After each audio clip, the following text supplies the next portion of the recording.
ناظرین، آپ نے بلڈ بینک کا نام سنا ہوگا، آپ نے آئس بینک کا نام سنا ہوگا، لیکن اب ملک پاکستان میں سندھ کے اندر جو ہے وہ ہومن ملک جو ہے بینک انٹروڈیوس کروایا گیا ہے، جہاں پہ خواتین جو ہے وہ ملک جو ہے اپنا جمع کروا سکیں گی اور وہ ملک جو ہے وہ بچوں کو دیا جائے گا۔ شرعی اعتبار سے یہ جائز ہے یا نہیں جائز؟ ہمارے ساتھ مفتی بلال صاحب موجود ہیں۔ شریعت کیا کہتی ہے؟ کیونکہ ہم مسلمان ہیں۔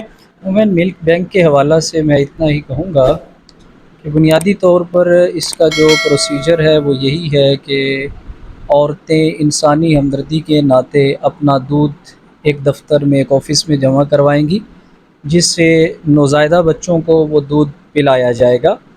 اب ہوگا کیا کہ پتہ نہیں چلے گا آپ کو کہ کس بچے نے کس عورت کا دودھ پیا ہے۔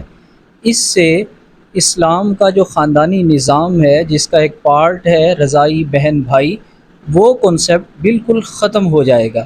فار ایگزامپل 1000 عورتوں نے دودھ جمع کروایا، اس سے 5000 عورتوں نے دودھ پیا۔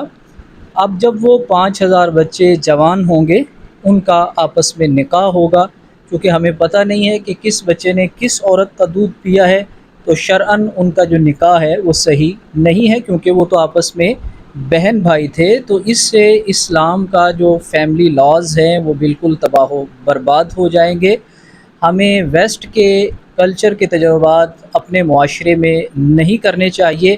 ویسٹ کے اندر تو کروڑوں بچے ایسے ہیں جن کے ماں باپ کا پتہ ہی نہیں ہے، کیونکہ وہاں رشتوں کا ڈسپلن نہیں ہے، وہاں انسانیت کے ناطے ایسے رولز بنائے جاتے ہیں۔ تو اسلام کے پوائنٹ سے سورۃ النساء کی آیت نمبر 23 میں اللہ رب العزت نے واضح طور پر وہ بہن بھائی یا وہ بچہ یا بچی جس نے کسی عورت کا دودھ پیا ہے، ان کا آپس میں نکاح جو ہے وہ حرام قرار دیا ہے۔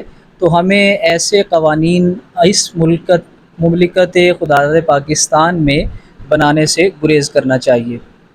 تو مفتی صاحب، کچھ لوگ یہ کہتے ہیں کہ جو رضائیت کا تعلق ہے، کیونکہ اس کو کچھ لوگ کہہ رہے ہیں کہ اس کو ہم کسی پاؤڈر فارم میں لے کر آئیں گے اور پھر اس کو کسی میڈیسن کے اندر یوز کر کے تب بچوں کو پلایا جائے گا۔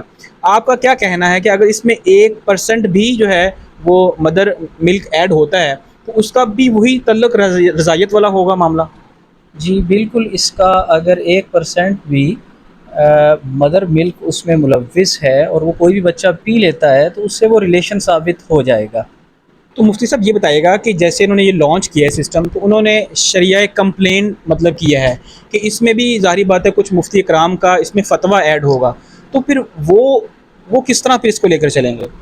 دیکھیے، ہم نے دیکھا ہے ملک پاکستان کے جو جدید اسکالرز ہیں، مفکرز ہیں، مفتی حضرات ہیں، تو ان میں سے کسی کا بھی فتویٰ ابھی تک سامنے نہیں آیا، بلکہ ملک پاکستان کے بڑے بڑے علماء کرام جو ہیں وہ اس کو کنڈیم کر رہے ہیں اور اس کو منع کر رہے ہیں کہ ایسے رولز یہاں پر نہ بنائے جائیں۔ بالکل یہ اللہ کے ساتھ واضح طور پر جنگ ہے۔ مصور پاکستان شاعر مشرق علامہ اقبال رحمہ اللہ نے فرمایا تھا کہ اپنی ملت پر قیاس اقوام مغرب سے نہ کر، خاص ہے ترکیب میں قوم رسول ہاشمی۔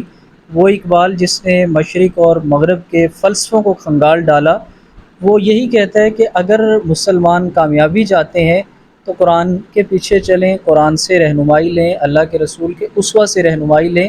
تو یہ واضح طور پر اللہ سے، قرآن سے جنگ کے مترادف ہے۔ جی ناظرین، مفتی صاحب مفتی بلال صاحب جو ہے وہ بڑے ہی زبردست طریقے سے اس کو ایکسپلین کر رہے تھے۔ اب آپ پہ بھی ڈیسیجن ہے، آپ کمنٹ میں بتائیے گا کہ آپ اس کو کیسے سمجھتے ہیں۔ اسی طرح کی مزید ویڈیوز دیکھنے کے لیے ہمارے ساتھ رہیے گا۔